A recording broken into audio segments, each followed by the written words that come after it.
राहुल गांधी क्या ब्रिटिश नागरिक हैं जिसकी सुनवाई इलाहाबाद हाईकोर्ट की लखनऊ खंडपीठ में चल रही है। लेकिन सबके बीच में एक बड़ा सवाल, क्योंकि हाईकोर्ट ने मिनिस्ट्री ऑफ होम अफेयर्स यानी केंद्र सरकार के जरिए गृह मंत्रालय से पूछा कि आखिरकार क्या राहुल गांधी वाकई में ब्रिटिश नागरिक हैं जिसकी याचिका एस विग्नेश सिर लेकर के पहुंचे थे हाईकोर्ट में। और इन सबके बीच में हाईकोर्ट ने पक्षकार बनाया केंद्र सरकार को और 4 हफ्ते का समय मांगा दिया था कि आप इस पर जवाब दीजिए। 4 हफ्ते के बाद जब सरकार कोर्ट जो गृह मंत्रालय पहुंचता है, उसके अधिकारी पहुंचते हैं, तो कोर्ट में कहते हैं कि इसकी सुनवाई जो है वो बंद चैम्बर में हो, कमरे में हो। आखिरकार इस पूरे मामले में सवाल यह है जिसकी सुनवाई हो रही है, जिसके लिए राहुल गांधी के लिए, राहुल गांधी ने नहीं डिमांड की कि आप बंद कमरे में, बंद चैम्बर में सुनवाई हो। गृह मंत्रालय इस मामले को लेकर के कह रहा है कि बंद चैम्बर में सुनवाई हो, और सुनवाई हुई है। आखिरकार जज साहब के कैमरे के सामने आपको दिखाने जा रहे हैं क्या है पूरा का पूरा प्रकरण। और सबसे प्रमुख, राहुल गांधी ने गृह मंत्रालय क्यों कह रहा है कि भाई इस पूरे मामले के जो डॉक्यूमेंटेशन है, डॉक्यूमेंट्स दिखाने हैं, वो हम बंद कमरे में दिखाएंगे। वो भी आपको पता चलेगा क्या है पूरा का पूरा मामला और अब तक कहां पहुंचा है, वो भी बताएंगे। अनुरोध करेंगे इस पूरे प्रकरण में अपनी राय प्रतिक्रिया जरूर दीजिएगा और वीडियो को लाइक शेयर जरूर करेगा। मैं शुरुआत सबसे पहले करूंगा इस केस के सबसे प्रमुख कर्ता धर्ता। वो कर्ता धर्ता आप जानते हैं कि जो है वो सुब्रमण्यम स्वामी है। सुब्रमण्यम स्वामी गांधी परिवार के लिए बात करें तो सबसे बड़ा गांधी परिवार के लिए वो, चाहे सोनिया गांधी के जीवन को लेकर के हो, चाहे किसी को लेकर के, बार बार वो नेशनल हेराल्ड को लेकर के हो, सोनिया गांधी की नागरिकता को लेकर के हो, बार बार वो कोर्ट में, चाहे सुप्रीम कोर्ट चाहे हाई कोर्ट में याचिका लगाते रहते हैं। तो सबसे पहले ये जो मामला था उसके लिए एक लेटर जारी हुआ था गृह मंत्रालय का राहुल गांधी को। वो लेटर आपको दिखा देते हैं, और ये लेटर जो है वो सुब्रमण्यम स्वामी के जो याचिका थे उसके संदर्भ में हुआ था। आपके सामने वो लेटर दिख रहा है, फिर मैं एक एक क्रम में एक एक चीजों को दिखाऊंगा। आपके सामने दिख रहा है, देखिए आपके सामने लिखा है, ये एक लेटर है जो ये 29 अप्रैल 2019 को जारी हुआ था। ध्यान रखिएगा, ये गवर्नमेंट ऑफ इंडिया ने, ये होम अफेयर्स यानी गृह मंत्रालय द्वारा राहुल गांधी को एक पत्र लिखा गया। देखिए इसमें लिखा है टू श्री राहुल गांधी, 1 नंबर में देखिएगा, to Shri Rahul Gandhi honourable member of parliament 12 Tughlaq road new Delhi और कंप्लेन रिगार्डिंग सिटीजनशिप। अब इसका देखिए, इसका हिंदी अनुवाद नीचे 2 नंबर में, आप बगल में 2 नंबर में लिखा है, जो लिखा है सर के आगे से। इसमें लिखा है, मुझे यह कहने का निर्देश प्राप्त हुआ है कि इस मंत्रालय को माननीय सांसद जो हैं डॉक्टर सुब्रमण्यम स्वामी के एक अभ्यावेदन प्राप्त हुआ, जिसमें यह बात सामने लाई गई है कि वर्ष 2003 में यूनाइटेड किंगडम में बैकअप्स लिमिटेड नामक एक कंपनी पंजीकृत हुई थी, जिसका पता 51 South Gate Street, Winchester, Hampshire SO23 9ES था, और आप उक्त कंपनी के निदेशकों और सचिवों में से एक थे। शिकायत में आगे यह भी बताया गया है कि 10/10/2005 और 31/10/2006 को दाखिल किए गए कंपनी के वार्षिक विवरणों यानी एनुअल रिटर्न में आपकी जन्मतिथि 19/6/1970 बताई गई है, और आपके अपनी राष्ट्रीयता ब्रिटिश जो है घोषित की थी। इसके अलावा ऊपर संदर्भित कंपनी के 17/2/2009 दिनांकित जो विघटन आवेदन में भी आपकी राष्ट्रीयता ब्रिटिश नागरिक के रूप में उल्लेखित है। माननीय संसद सदस्य डॉक्टर सुब्रमण्यम स्वामी के पत्र की एक प्रति संलग्नक सहित उसके साथ संलग्न है। दूसरा इसमें लिखा, आपसे अनुरोध है कि इस पत्र की प्राप्ति के 15 दिन के भीतर इस मामले की वास्तविक स्थिति से इस मंत्रालय को अवगत कराएं। तीसरा है, सक्षम पदाधिकारी के अनुमोदन से जारी किया गया है। संलग्नक इसके बाद वो दिए गए हैं, और इसमें जो है BC जोशी जो निदेशक नागरिकता के थे उनका सिग्नेचर के साथ देखिए नीचे डायरेक्टर और उनका टेलीफोन नंबर यहां पर दिया गया। अब इस पूरे मामले की शुरुआत लेटर मैंने इसलिए दिखाया कि ये सुब्रमण्यम स्वामी ने ये पत्र लिखा, ये याचिका की उसके सापेक्ष में आखिरकार गृह मंत्रालय ने राहुल गांधी से सवाल पूछा। अब जो इस लेटर में उल्लेख है दो जो कंपनियों का, उसका एक आप डॉक्यूमेंट देख लीजिए, फिर आगे तारीख के बारे में जिक्र करेंगे। पहले देखिए आप ये डॉक्यूमेंट्स, देखिए डॉक्यूमेंट्स है जिसमें देखिए आपको ऊपर देखिए पहला देखिए 363A का पहला जो है, इसमें देखिए बैकअप लिमिटेड रेड लाइन लगी हुई है, और इसमें देखिए पीरियड दूसरा लाइन जो खींची हुई है पीरियडलेस ये है 21/8 जो पीरियड है उसके बाद 21/8/2006 का है। और देखिए इसमें राहुल गांधी ब्रिटिश नागरिकता पहला रेड सर्किल में देखिए नीचे, दूसरा इसका एड्रेस ये दिया गया है। अब देखिए यही जो 2006 का था और 2005 का बाद में लिखा गया है पीरियड 2005 का, इसमें भी इसी का जिक्र किया गया है इसी डॉक्यूमेंट्स में। राहुल गांधी की नागरिकता देखिए दोनों में ब्रिटिश है, और दोनों में ही राहुल गांधी का जो एक में एड्रेस साउथ गेट स्ट्रीट का और एक में इसका एड्रेस देखिए दूसरा खुद दिया हुआ लंदन का। तो इसी लेटर, इसी के बिहाफ पर लेटर जो है वो जारी किया गया, जो बैकअप्स लिमिटेड के नाम से एक कंपनी बताई गई, जो राहुल गांधी जिसके डायरेक्टर हैं। अब ये पूरा मामला ये था, आप समझ गए होंगे पूरा मामला क्या था।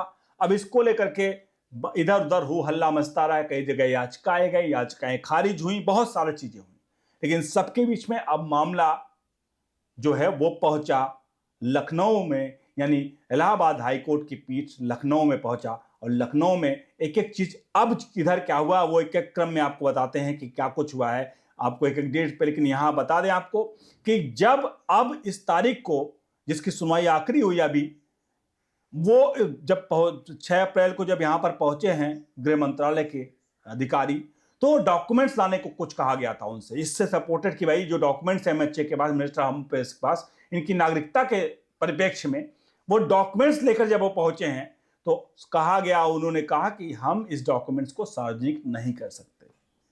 उन्होंने कहा कि इस डॉक्यूमेंट्स को आप अपने चैम्बर में या कहीं पर बंद में कमरे में सुनवाई होगी। इसको जज साहब ने मान लिया। उसके बाद चैम्बर में इसकी सुनवाई हुई है कैमरे के सामने, और सारे रिकॉर्ड जो डॉक्यूमेंट्स थे उसको देखे गए, लेकिन उस डॉक्यूमेंट्स की विश्वसनीयता उसको जांचा परखा नहीं गया, डॉक्यूमेंट्स को एक रिकॉर्ड के लिए रख लिया गया है। अब देखिए एक एक चीजें, हम एक एक तारीख के बारे में कब कब क्या हुआ थोड़ा सुनाते हैं आपके सामने। पहली तारीख जो अभी लेटेस्ट की वो देख लीजिए, देखिए 19 दिसंबर 2025 ये पूरा मामला जो अभी क्वेश्चन हुआ था, एक पिछला जो केस था याचिका थी, लेकिन 19 दिसंबर 2025 को क्या हुआ, इलाहाबाद हाईकोर्ट ने केंद्र सरकार को निर्देश दिया था कि याचिका से जुड़े रिकॉर्ड और कार्रवाई विवरण पेश किए जाएं। यह सुनवाई इस मामले की पहली प्रमुख सुनवाई निर्देशिका आधारित तारीख में एक थी। केंद्र को 24 मार्च 2026 तक रिपोर्ट लगाने को कहा गया था, लेकिन वो पूरा नहीं हुआ। फिर क्या हुआ, सरकार को रिकॉर्ड पेश करने का निर्देश दिया गया। ये 19 दिसंबर 2025 को किया गया था, लेकिन 24 मार्च 2026 को रिपोर्ट लगाने के लिए कहा गया था। अब दूसरे उस पर चलते हैं आपके सामने। अब तारीख आती 6 अप्रैल 2026 को, क्योंकि जब 24 तारीख का समय दिया गया था 24 मार्च का, तो उस समय डॉक्यूमेंट नहीं सबमिट कर पाए थे एमएचए। 6 अप्रैल को क्या हुआ, इस दिन सुनवाई न्यायालय कक्ष में चैम्बर में हुई, क्योंकि केंद्र ने मामला संवेदनशील बताया था। इस मौके पर गृह मंत्रालय के अधिकारी रिकॉर्ड के लिए उपस्थित थे, लेकिन कोर्ट ने रिकॉर्ड को परखा नहीं और आरोपों की सत्यता जांच नहीं की। अगली सुनवाई 15 अप्रैल 2026 तय की गई। अब क्या हुआ, रिकॉर्ड पेश किया गया लेकिन उसकी जांच नहीं हुई।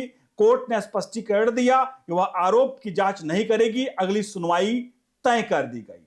अब देखिए अगली तारीख का क्या है, जो तय अगली तारीख 15 अप्रैल 2026 को अगली सुनवाई की दिन निर्धारित की गई। इस दिन कोर्ट रिकॉर्ड के आधार पर आगे की प्रक्रिया पर निर्णय ले सकती है या दलीलों को सुनेगी। अब क्या होने की संभावना, यदि कोर्ट अब रिकॉर्ड की जांच शुरू करती है या याचिकाकर्ता सरकार से नई दलीलें मांगी जाती हैं या कोर्ट आदेश जारी करती है। अगर हम बताएं संक्षेप में इन तारीखों में क्या क्या हुआ, तो 19 दिसंबर 2025 को केंद्र को रिकॉर्ड कार्रवाई करने के विशेष निर्देश दिए गए थे। 6 अप्रैल 2026 को रिकॉर्ड पेश हुआ लेकिन जांच नहीं हुई। अगली सुनवाई 15 अप्रैल तय हुई। 15 अप्रैल 2026 अगली सुनवाई की निर्धारित तारीख। तो ये मैंने एक के बाद एक जो घटनाक्रम है इस पूरे राहुल गांधी की ब्रिटिश नागरिकता को लेकर के वो हमने बताई। हमने ये भी बताया कि राहुल गांधी की ब्रिटिश नागरिकता का क्या विवाद है, गृह मंत्रालय में क्या था और सुब्रमण्यम स्वामी ने इसको क्या लेकर कहा, और इस वक्त ये जो मामला चल रहा है वेस्ट विघ्नेश शिशिर जो है कर्नाटक के हैं, उनकी याचिका पर लखनऊ में चल रहा है। इलाहाबाद हाईकोर्ट की लखनऊ खंडपीठ में मामला चल रहा है और इसकी सुनवाई जज साहब की एक जज उसकी पीट कर रही है। और इस पूरे मामले में सबसे बड़ा सवाल यहां पर है, जो मैं शुरुआत में कह रहा था आपसे, कि आखिरकार केंद्र सरकार राहुल गांधी को क्या बचाना चाह रही है। लेकिन इस सवाल का एक जवाब है कि नहीं, चूंकि यह मामला विदेशी नागरिकता का है और एक विशिष्ट व्यक्ति का है, राहुल गांधी, जो कि leader of opposition of parliament है, तो सबसे पहले यह है कि ये विशिष्ट व्यक्ति हैं। अगर ये कोई डॉक्यूमेंट से रिलेटेड लीक होता है तो सीधे तौर पर भारतीय के राजनीतिक घटनाक्रम पर इस पर असर पड़ेगा। लोग इसके बारे में ज्यादा बातें करेंगे, मीडिया पर सर्कुलेट होगा, सोशल मीडिया पर सर्कुलेट होगा। लोग मतलब तथ्य जब तक पूरे सामने ना आए तो आधा अधूरा तथ्य भी बहुत सारी चीजों को लेकर के लोग बरगला सकता है। इसलिए इस मामले को अंदर बंद कमरे में इसके डॉक्यूमेंट दिखाए जाना है। और सबसे प्रमुख, चूंकि मामला विदेश मंत्रालय का है, दो देशों के, क्योंकि राहुल लीडर ऑफ अपोजिशन है, और अगर मामला होगा कि भाई ब्रिटिश की नागरिकता है तो ऐसे में वहां की सरकार भी इसमें इन्वॉल्व होना चाहिए, क्योंकि भाई हमारे यहाँ की नागरिकता का मामला है। ऐसे दो देशों के संबंधों को लेकर के भी, राहुल गांधी की नागरिकता को लेकर के अगर कोई सार्वजनिक चीजें होती हैं तो दो देशों के संबंधों में भी कहीं ना कहीं बड़ा फर्क पड़ेगा। इसीलिए मिनिस्ट्री ऑफ होम अफेयर्स, केंद्र सरकार ये चाहती है कि इस मामले की सुनवाई जो है वो ऐसे डॉक्यूमेंट्स के बारे में बात करें, वो गुपचुप कमरों में ही, जो आखिरकार जज साहब ने मान लिया है। फिलहाल ये अब तक की अपडेट है। आखिरकार राहुल गांधी ब्रिटिश नागरिक क्या हैं, ये तो सुनवाई डिसाइड करेगा, कोर्ट ही करेगा। लेकिन आपको क्या लगता है कि राहुल गांधी, क्योंकि जो डॉक्यूमेंट्स कुछ ऐसी चीजें हैं जिसको लेकर के राहुल गांधी को भी इस बारे में कम से कम एक आध प्रेस कॉन्फ्रेंस करके पार्टी को बताना चाहिए कि झूठे आरोप हैं ऐसे वैसे, तो इस सब आरोपों का जवाब देना चाहिए। फिलहाल कांग्रेस का एक पुरानी इतिहास रहा है, आपको पता है 1980 में सोनिया गांधी ने पहली बार वोटिंग किया था। ये भी जांच के दायरे में भी है। 1980 में पहली बार वोटिंग किया था और राहुल और सोनिया गांधी को नागरिकता 1983 में मिली थी। तो आखिरकार 1980 में अगर वोटिंग किया था, 1983 में नागरिकता मिली थी, ये भी एक विषय है जो कोर्ट में कई बार गया और कई बार रिजेक्ट हुआ, क्या हुआ। लेकिन सवाल यह है कि अगर इस तरह के आरोप अगर कांग्रेस पार्टी या गांधी परिवार पर लगते हैं तो गांधी परिवार को खुलकर सामने आकर के उन चीजों को, तथ्यों को सामने रखना चाहिए कि भाई ये बात गलत है, ये झूठ है। जैसे अभी हालिया में हेमंत बिस्वा शर्मा, उनकी पत्नी को, जो असम के सीएम है, उनकी पत्नी को पर जो आरोप लगाए गए ब्रिटिश मतलब अलग अलग देशों का पासपोर्ट रखने का, उसके बाद उन्होंने क्या किया, जिन्होंने आरोप लगाया उसके ऊपर कार्रवाई कर दी, उसके ऊपर एफआईआर दर्ज कर दी। तो ऐसे में अगर सुब्रमण्यम स्वामी दावा कर रहे हैं या विघ्नेश शिशिर दावा कर रहे हैं तो कांग्रेस पार्टी को इस पर कानूनी सलाह भी लेनी चाहिए और उसको लेकर के कार्रवाई करनी चाहिए, क्योंकि इससे कांग्रेस पार्टी का भी छवि धूमिल हो रही है। और इसका मुझे लगता है राहुल गांधी कांग्रेस पार्टी को ध्यान देना चाहिए। और अगर ऐसा नहीं हो रहा है तो लोगों के मन में एक और जाता है कि भाई अगर कांग्रेस पार्टी या राहुल गांधी ऐसा नहीं कर रहे हैं तो जाहिर से उनके मन में थोड़ा सा, लोगों के मन में आता है कि बात तो सच्चाई होगी, भाई इतने दिन से मामला चल रहा है तो आखिरकार राहुल गांधी कांग्रेस पार्टी चुप क्यों है। चुप्पी भी उनके लिए एक सबब, कहीं ना कहीं एक बहुत परेशानी का सबब बन रहा है। आप सभी इस पूरे प्रकरण पर राय प्रतिक्रिया जरूर दीजिए। आपको क्या लगता है राहुल गांधी के बारे में, इस पूरे केस के बारे में, वो भी लिखिए। बने रहिए न्यूज नेशन के साथ। बहुत बहुत धन्यवाद।